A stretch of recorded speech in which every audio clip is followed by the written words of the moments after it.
देखिए, अभी हम वास्तुकला पढ़ रहे हैं और आज हम लोग मौर्य कला के बारे में पढ़ेंगे। कला और संस्कृति में सबसे महत्वपूर्ण होता है वास्तुकला, और इसमें मौर्य कला की क्या विशेषताएं थी इसके बारे में जानेंगे। मौर्य कला कहता है कि इसमें दो प्रकार की कला मौजूद था। पहले के शासक जो थे अपना एक घर बनाते थे जिसको राजगृह या राजधानी में जो उनका महल होता था उसे कहते हैं। राजगृह का मतलब राजा का घर। वैसे भी पाटलिपुत्र का जो पुराना नाम था मगध था, और मगध का जो कैपिटल था वो गिरिव्रज या पाटलिपुत्र का जो राजधानी जो बाद में बनी, उससे पहले वो गिरिव्रज यानी राजगृह, राजा का घर था। तो राजा का घर बनाते समय लोग इस चीज का ख्याल करते थे कि वो सुरक्षित हो, दुश्मन उस पर अटैक ना करे और देखने में आलीशान हो। तो उसमें बहुत सारी कलाओं का यूज किया गया है। उनमें सबसे पहले हम देखते हैं कि इसे दो भाग में बांटते हैं, एक दरबार कला और दूसरा व्यक्तिगत कला। व्यक्तिगत कला को लोकप्रिय कला कहते हैं, जो पॉपुलर होता था उसे हम एडॉप्ट करते थे, या जो जरूरत की चीज होती थी उसे हम लेते थे। तो इसके अंतर्गत सबसे पहले आता है किला या महल, और उसके बाद आता है पिलर। ये अशोक में है, अशोक ने पिलर बनाए। और तीसरा स्तूपा। अगर हम व्यक्तिगत कला की बात करते हैं तो इसमें गुफाएं, ये गुफा की शुरुआत भी मौर्य काल में हुई। दूसरा मिट्टी के भांड, हालांकि ये पहले से ही हो गया, उत्तर वैदिक काल में मिलता है। और मूर्तियों का प्रचलन मौर्य काल में शुरू हुआ। फोर्ट की बात करें, महल। महल पाटलिपुत्र, देखिए अगर मगध की बात करें तो मगध का जो राजधानी था वह पाटलिपुत्र था, वर्तमान पटना। पाटलिपुत्र एक सारण जिला, जिसे आप छपरा बोलते हैं, यहां एक जगह है कुमरा। यहां पटना की राजधानी बनी हुई है, और यह 3 मंजिला इमारत जो कि लकड़ी का बना था, इंपॉर्टेंट है, जो पाटलिपुत्र की राजधानी थी। मेगास्थनीज की इंडिका में इस बड़े राजधानी का यानी महल का उल्लेख मिलता है, और इसे ईरानी संस्कृति यानी ईरान के महल से तुलना किया गया है। ईरान में इसे अकेमीनियन कहा जाता था। इस स्टाइल को, इस बनावटी संरचना का, या बनावट संरचना को क्या कहते थे? एक्यूमेनियन। अब 3 मंजिला लकड़ी का इस्तेमाल कहने का अर्थ यह था कि यह मजबूत लकड़ियों से बना हुआ, खूब भव्य, देखने में सुंदर ये महल। इंडिका के अनुसार यह बताया जाता है, या यूनानी संदर्भ से, यह विश्व का उस समय सबसे बेहतर एवं महत्वपूर्ण, दूसरे शब्दों में कह सकते हैं कि मानव जाति का पहला बड़ा इमारत, क्योंकि ये 3 मंजिला था। तो ये खूबसूरती रहा कि आपका पाटलिपुत्र यानी मगध के राजधानी। दूसरा इंपॉर्टेंट चीज है स्तंभ। स्तंभ मूलतः एक सैंडस्टोन यानी बलुआ पत्थर के बनाए जाते थे, और यह आपको मिलेगा एकाश्म, यानी एक ही पत्थर को नक्काशी करके बनाया जाता था। इसके 3 हिस्से होते थे। पहला जो होता था शीर्ष। शीर्ष के ऊपर कोई महत्वपूर्ण जानवर होते थे। यह जानवर साधारण नहीं, ये बौद्ध धर्म से संबंधित होते थे। बौद्ध धर्म, जैसे सांड, जिसको आप वृष बोलते हैं, शेर, बैल, बैल तो हो ही गया, अश्व, यह बुद्ध के संबंधित है, उसके गर्भ में आने का, उनकी समृद्धि का। इसके अलावा मोर, तो आपका लौरिया नंदनगढ़, अरेराज, ये बिहार में है, रामपुरवा, ये सारे पिलर हैं। पिलर का 3 हिस्सा होता था, यह शीर्ष, दूसरा आधार एबकस और तीसरा शाफ्ट। ये प्रायः किसी ना जैसे उल्टा हुआ, ये कमल है, तो ये कमल के फूल पर बना हुआ है। ऊपर में ये 3 सिर है। अब इंपॉर्टेंट ये है कि खास करके हमें सारनाथ के स्तंभ लेंगे, यह सारनाथ का स्तंभ है और इसके बारे में हम जानेंगे कि इसकी क्या खूबी है। ठीक है, देखिए स्तंभ में सबसे महत्वपूर्ण है सारनाथ स्तंभ। यहां भगवान बुद्ध ने पहली बार उपदेश दिया था, जिसे धर्म चक्र परिवर्तन कहते हैं। यहां प्रथम उपदेश, इन्हें 5 ब्राह्मणों को यहां प्रथम उपदेश दिए हैं और इसे मृगदाव या ऋषि पतन के नाम से जानते हैं उस जगह का। यह उत्तर प्रदेश में वाराणसी के पास है। बनारस जिसे आप कहते हैं, वहां से 18 किलोमीटर उत्तर दिशा में है। यह पिलर जो है वो कुल 40 फीट का है, 40 फीट का है और यह चुनारगढ़ नजदीक ही है। चुनारगढ़ जो मिर्जापुर जिले में पड़ता है, तो चुनारगढ़ के पास से ये लाल बरुआ पत्थर, रेड सैंडस्टोन, उस पत्थर, एक ही पत्थर को काटकर बनाया गया है। इसे भारत का राष्ट्रीय चिन्ह, नेशनल एम्बलम के रूप में इसे स्वीकार किया गया। इसमें 4 शेर हैं, 3 शेर दिखते हैं और 1 शेर पीछे है, तो शेरों की संख्या 4 है, जो कि समृद्धि का प्रतीक है। चारों शेर, इस चारों शेर के बीच में यहां पैरों के पास चक्र है, जिसमें 32 स्पोक है, यानी तीलियां जो है 32 है, जबकि हमारे जो झंडे में लिया गया है वो 24 लिया गया, याद है। इसके चारों तरफ 4 जानवर हैं। अगर देखा जाए तो पश्चिम में घोड़ा है, अश्व, पूरब में एलिफेंट, हाथी है, दक्षिण में वृषभ यानी बैल है और उत्तर में सिंह। यह पूरी तरह से एक उल्टा कमल के फूल पर है। आपको फिर से बता दें कि इसे कैपिटल यानी शीर्ष बोलते हैं, इसे एबेकस यानी आधार बोलते हैं और उसके नीचे जो है ये दंड या शाफ्ट बोलते हैं।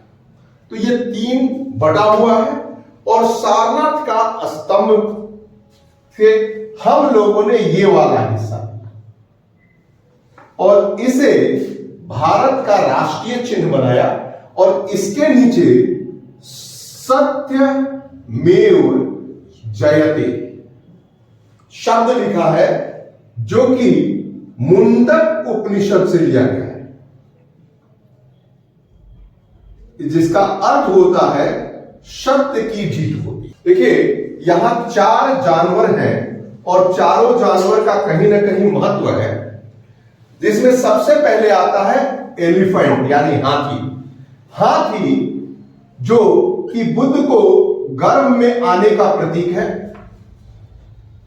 उसके बाद इसमें सफेद हाथी आई थी, सफेद हाथी। दूसरा अश्व नहीं, दूसरा वृषभ। वृषभ उनका राशि है, वृषभ जो है उनका राशि है, जैसे मेष राशि होता है वो प्रतीक है। तीसरा अश्व, अश्व घोड़ा उनके गृह त्याग का है। आपको पता है कंथक नामक घोड़ा से बाहर निकले थे। और सिंह उनकी समृद्धि का प्रतीक है। यहां चक्र चलते रहने का प्रतीक है और कमल उनके अहिंसा, सत्यता और सात्विकता का प्रतीक है। तो ये प्रतीक चिन्हों का महत्व है इस एम्बलम में। देखिए ये तीसरा इंपॉर्टेंट है स्तूप। स्तूप मूलतः बुद्ध के अवशेषों को सुरक्षित रखने के लिए किया जाता था, जो कि मूल रूप से उल्टा कुआं की तरह होता था और ये पूरी तरह से भरा हुआ, ताकि इसके बीच में रखे गए सामग्री को कोई आक्रमणकारी नष्ट न कर सके। क्योंकि पहले तो मुस्लिम आक्रमणकारी नहीं थे, हिंदू खास करके ब्राह्मण जिस धर्म को बौद्ध ने ओवरलैप किया था वही लोग इसके दुश्मन थे। इस कारण से शशांक ने बोधि वृक्ष कटवा दिया। तो इससे उनको सुरक्षित रखा जाए कि क्यों छोटी सी चीज के लिए कोई इतना बड़ा स्तूप तोड़े। अशोक ने 84,000 स्तूप बनाए थे। देखिए स्तूप की विशेषता कुछ थी, कुछ पढ़ेंगे। देखिए स्तूप एक उल्टा कुआं के आकार का होता था, जिसके टॉप पे ये छत्र होते थे। उस छत्र किसी न किसी डंडे पर, जिसे यष्टि बोलते हैं, और यहां एक चकोर आधारशिला रहता था। इसका नाम ये लोग हरिमिका बोलते हैं। ये गोल किसी डोम शेप का रहता था, पूरी तरह से अर्धगोलाकार, और इसमें किनारे किनारे घूमने के लिए प्रदक्षिणा पथ होता था। इसके चारों दिशाओं में तोरण बने होते थे, जो कि चारों दिशाओं को दर्शाते थे। जैसे ये पूरब का तोरण, ये दक्षिण तोरण और ये पश्चिमी तोरण। इसके बाद एक द्वार होता था, जो कि जिस तरफ से घुसा जाए, जैसे ये दक्षिणी द्वार है, वहां पे एक सिंह स्तंभ होता था। यह स्तंभ आपको आज भी सांची स्तूप जो है, बहुत इंपॉर्टेंट है, ये मध्य प्रदेश में है, जिसे अशोक ने बनवाया। अशोक ने 84,000 स्तूप बनवाए, जिसे पुष्यमित्र शुंग द्वारा भंग कर दिया गया। इसमें लोग चारों तरफ परिक्रमा करते हैं और बाहर में इसे सुरक्षित रहने के लिए पत्थर का बेड़ा लगा हुआ था। तो ये स्तूप का स्वरूप है। स्तूप कुछ कच्चे ईंटों का बना है। जैसे में अगर आप सारनाथ जाइएगा तो वहां पे धमेद स्तूप है, धमेद, ये सारनाथ में है। भारूत स्तूप पुष्यमित्र शुंग के काल में बना है।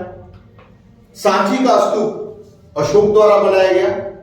उत्तर प्रदेश का पिपरावा स्तूप सबसे बड़ा स्तूप है। ठीक है, तो बुद्ध की मृत्यु के बाद 9 महत्वपूर्ण स्तूप हैं, जिनमें राजगृह, वैशाली, कपिल वस्तु, रामग्राम और कुशीनगर, पावा, पिपलीवन तथा वेदपीड़ा, अलकप। तो ये 9 स्तूप उनके बाद बनाए गए। स्तूप पत्थर बाद में कई बौद्ध राजाओं जो बौद्ध धर्म को मानने वाले थे उन लोगों ने लगाया, लेकिन मैक्सिमम स्तूप कच्चे ईंटों के बने हैं या कच्चे ईंटों से। ठीक है, तो ये इंपॉर्टेंट दरबार कला में आता महल, स्तंभ और स्तूप। अब हम बात करते हैं व्यक्तिगत कला। देखिए गुफा की शुरुआत मूलतः विहार के लिए हुआ। विहार का मतलब होता है भ्रमण, इसी से बना हुआ है बिहार, क्योंकि बिहार में नालंदा, सोमपुरी और विक्रमशिला ये विश्वविद्यालय थे, और ये सभी के सभी बौद्ध धर्म से संबंधित थे। कुछ महायानी तो कुछ वज्रयानी। तो बिहार के लिए जो मॉन्क यानी कि बौद्ध धर्म गुरु रहते थे, वो लोग एक जगह रह के तपस्या करते थे शांति के लिए, और इसके लिए उन्होंने गुफा में रहकर एकांतवास करते थे, एकांत। और इसके लिए बौद्ध धर्म में नागार्जुनी और ये दोनों बिहार में पड़ता है, नागार्जुनी और बराबर गया के पास है, बराबर गुफा आज भी मिलता है। बाद में बौद्ध धर्म के कुछ शासकों, मानने वाले शासकों ने नासिक में गुफा बनाया। नासिक महाराष्ट्र में है, और यहां 24 गुफाएं हैं, 24 गुफाएं जो बौद्ध धर्म से संबंधित है। और इसे बाद में पांडव लेनी के नाम से जाना जाता है। आज भी आप देख सकते हैं इसके बारे में। और यह जब हीनयान संप्रदाय आया तो हीनयान संप्रदायों ने इसने अपने प्रभाव को दर्शाया है इस जगह, और यहां पर बुद्ध की उपस्थिति में सिंह आसन, पद चिन्ह मौजूद मिलेंगे। सिंहासन और पद चिन्ह। यहां उत्तम प्रकार के जल प्रणाली मिलती है, जो कि पीने, नहाने और रहने के लिए है।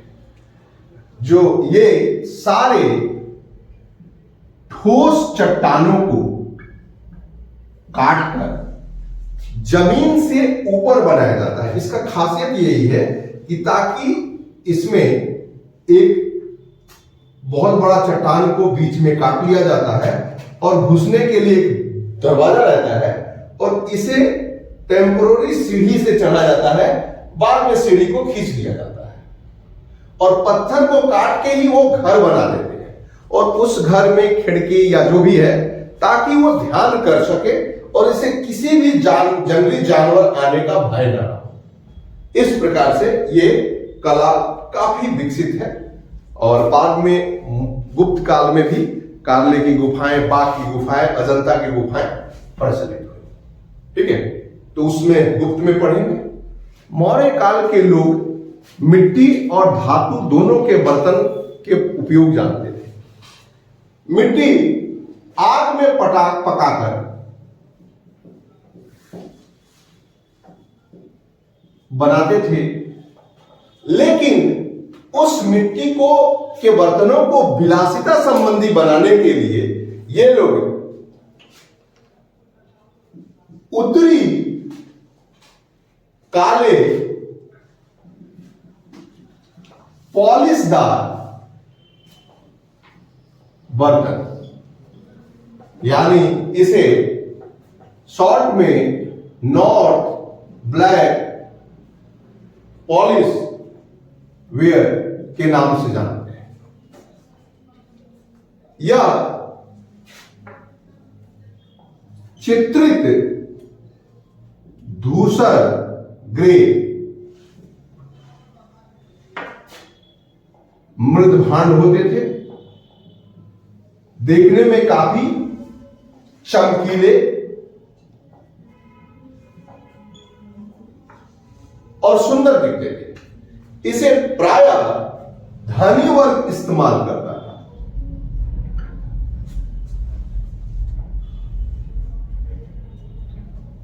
इसे विलासिता की वस्तुएं मानी जाती थी और चाय या अन्य पेय पदार्थ बनाने के लिए छोटे छोटे, बाद में इसे खिलौना उसी टाइप से बनाया। मौर्य काल में मूर्ति कला धीरे धीरे पनप रही थी। मूर्तियों का प्रायः प्रयोग महलों के दरवाजे, पीलर तथा अन्य स्थानों पर किया जाता था। यह मूर्तियां मूलतः सुंदर और नक्काशीदार बनाई जाती थी। पटना के म्यूजियम में आज भी यक्ष और यक्षिणी की मूर्ति आज भी है, आप जाकर देख सकते हैं। या न केवल बौद्ध धर्म में बल्कि हिंदू और जैन धर्म सभी में पूजे जाते थे। हिंदू, जैन, बौद्ध। इन्हें घर के प्रवेश द्वार, मंदिरों के प्रवेश द्वार के आगे बनाया जाता था, ताकि एक तो खूबसूरती और इसे शुभ माना जाता था। इसे हम लोग तोरण द्वार यानी कि मंदिर के बाहर वाले जो दरवाजे होते थे उस पर भी इनकी मूर्तियां बनी रहती थी। इसके अलावा अलग से काले रंग का बहुत खूबसूरत मूर्ति आज 3000 वर्ष पुराना, जो कि मूर्ति कला का अच्छा नमूना है, वो पटना म्यूजियम में है। आप देख सकते हैं, यह चित्र में आपको गूगल पे भी दिख जाएगा।